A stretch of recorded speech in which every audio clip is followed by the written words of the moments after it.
You and I both had like a conversation with a group of friends who were all not from Singapore, right?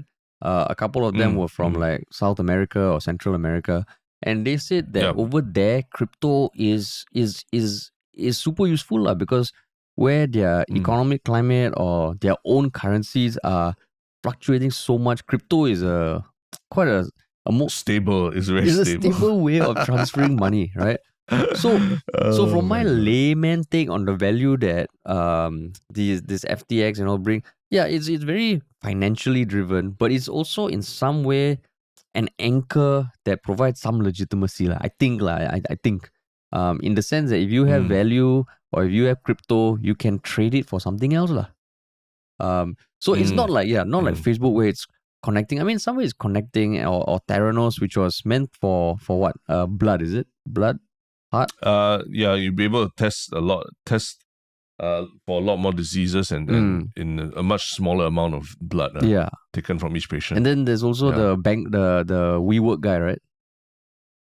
Yeah, we work, changing the way people work. And I think yeah. I think this one, right, like just from what I used to see on the outside on Twitter, it was really like that kind of celebrity status lah. It's like, wow, this guy is smart, and apparently all his teammates. So now all the fucking weird things are coming up. Like his company is incorporated in Bahamas, right? The 10 people on his management team all live together, and the CEO, who was this 28-year-old girl at the time, a few years ago.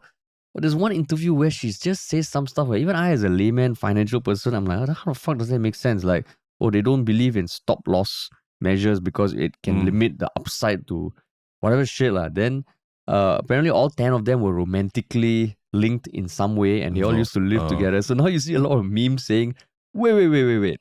Like Temasek or all these invested like almost billions of dollars into this company that was run by 10 people who used to have orgies with our money lah, or some shit like that. So sounds about right. I think it's that young tech person building something that, and I mean they have a lot of like a visibility also lah. They sponsor sports teams and all this shit. So it's just like a group of very young people who are super successful, who are filling a gap and killing it. Yeah, I think he even bought a Super Bowl ad, right? He bought a Super Bowl ad. Yeah, I think so.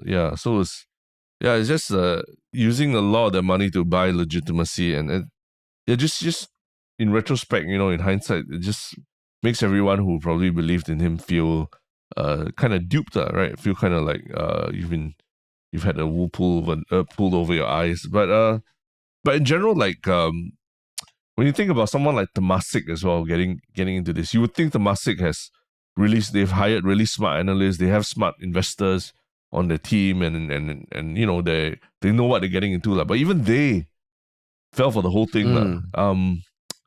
But doesn't that make you feel kind of worry about the entire crypto ecosystem that even the most well-paid, highly regarded institutional investors of the Sovereign Wealth Fund of Singapore, Singapore, a place that's known for having very very stringent measures, and even just in terms of like being a financial hub and just having the most very, very strong oversight lah, right?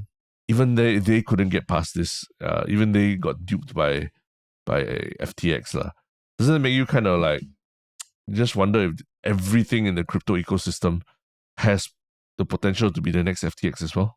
Yeah, I mean, like I do have a genuine interest in the crypto space just to see what the potential is, and I won't deny that looking at this, I'm like, oh fuck, I don't know a lot of things, and I am dabbling here and there. Then I'm like, oh shit, like here's this almost like behemoth which like is almost unsinkable lah. And then just in 1 week, boom, it's gone.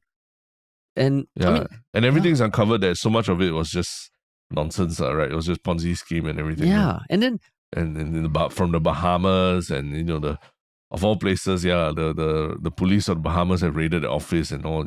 How the hell are you going to get any information out there? I think we have our own experience with. Ours wasn't Bahamas, right? Ours was Mauritius. I was in Mauritius, and there's a liquidation of a company going on in Mauritius, of which we are owed a large amount of money, and it's just been.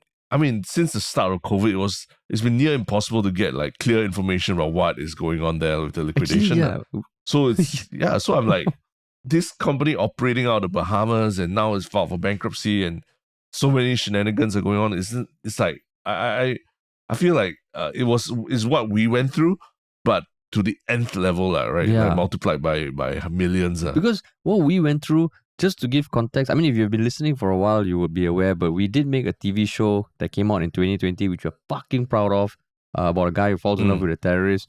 But 2 months after it came out, and 2 weeks before Circuit Breaker, the company we made it for liquidated and really screwed us over.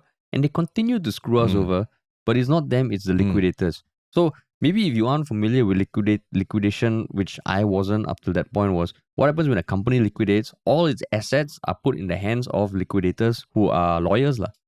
And they go through how much this company owes, how much this company has, and then they decide how much to pay anyone who is owed money by this company. And there's a ranking. Yeah. Unfortunately for us, we are like super low on the totem pole. But even like what Terence said, getting info, we have to liaise with the liquidators who technically don't owe us shit, right? Yeah. But the difference is for that, it was still businesses that were owed. The thing about FTX, right? The dark side is you have millions of people around the world who invested money and now they can't withdraw it. They cannot withdraw it. Imagine if like a bank that you have money in, you just can't withdraw it in 1 week. And like any bankruptcy or liquidation filing, it's gonna take years to resolve, if anything. Even if you get like a cent on every dollar, that means you get back 1 cent for every dollar you're owed or something. Yeah.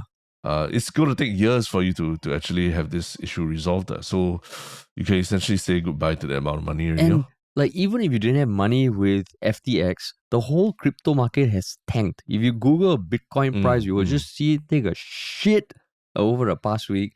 And I mean, I use another exchange, right? And it just makes me think, oh shit, like can I imagine in 1 week if whatever I have in that exchange, which I mean I don't have that much, but it still would be like, oh fuck, like you just cannot fathom it. And the scary thing is we're seeing it happen more and more often, not just in crypto. I mean, all these big companies recently, like it's just so volatile. It's like everything that was going well in COVID for tech companies, right? Now it's just shit.